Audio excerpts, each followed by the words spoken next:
Hi friends, welcome back to our channel. ఈరోజైతే హెల్త్కి చాలా మంచిదైన మునగాకుతో చాలా సింపుల్గా పప్పుని మేమైతే ఎలా ప్రిపేర్ చేస్తాము అనేది అయితే మీతో షేర్ చేస్తానండి.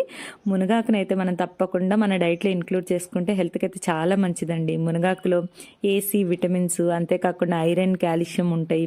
అదొక్కటే కాకుండా లేడీస్కి అయితే ఇది చాలా బెనిఫిట్ ఇస్తుందండి.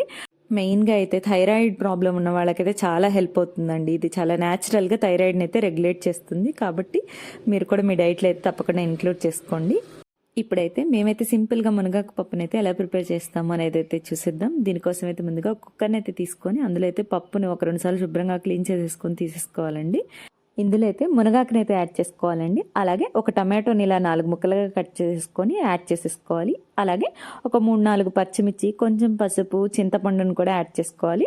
1 స్పూన్ వరకు కారాన్ని అయితే యాడ్ చేసామండి. మీరైతే మీ టేస్ట్కి తగ్గట్టుగా కారాన్ని అయితే యాడ్ చేసేసుకోండి.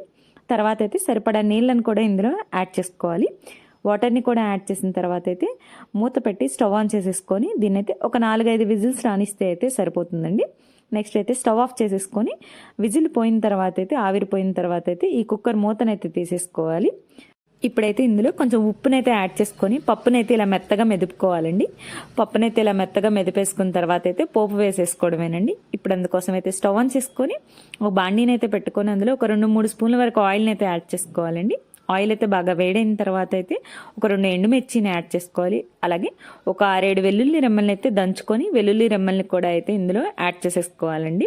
వీటిని అయితే కొంచెం వేగనివ్వాలి. వెల్లుల్లిని యాడ్ చేయడం వల్ల కూడా పప్పు అయితే భలే టేస్టీగా ఉంటుందండి. ఇప్పుడైతే ఈ వెల్లుల్లి కూడా బాగా వేగిన తర్వాత పోపు దినుసులను అయితే యాడ్ చేసేసుకుందామండి. యాడ్ చేసేసి వీటిని కూడా కొంచెం వేగనివ్వాలండి. నెక్స్ట్ అయితే ఇందులో కోసం ఒక ఉల్లిపాయను అయితే చిన్న ముక్కలుగా కట్ చేసేసి అయితే తీసుకుందామండి. నెక్స్ట్ అయితే ఇందులో ఈ పోపు అయితే ఇలా కొంచెం గోల్డెన్ కలర్లో వేగిపోవాలండి. వేగిన తర్వాత అయితే ఇందులో ఆ ఉల్లిపాయ ముక్కల్ని కూడా యాడ్ చేసేసుకోవాలి. ఈ ఉల్లిపాయ ముక్కలు కూడా బాగా వేగిపోయిన తర్వాత అయితే ఇందులో అయితే కొంచెం కరివేపాకును కూడా యాడ్ చేసుకోవాలండి. యాడ్ చేసి వీటంతటిని ఆయిల్లో ఒకసారి బాగా కలిపేసుకొని ఈ పోపుని అయితే మంచిగా గోల్డెన్ కలర్ వచ్చే వరకు వేయించుకోవాలండి. పోపు ఎప్పుడు ఇలా మంచిగా వేగనివ్వాలండి. అప్పుడైతే పప్పు చాలా టేస్టీగా అనిపిస్తుంది. ఇలా పోపు అయితే బాగా వేగిన తర్వాత అయితే మనం మెదిపి పక్కన పెట్టుకున్న పప్పును అయితే ఇందులో యాడ్ చేసేసుకోవడమేనండి. యాడ్ చేసేసి ఒకసారి అయితే అంతా బాగా కలిపేసుకోవాలండి.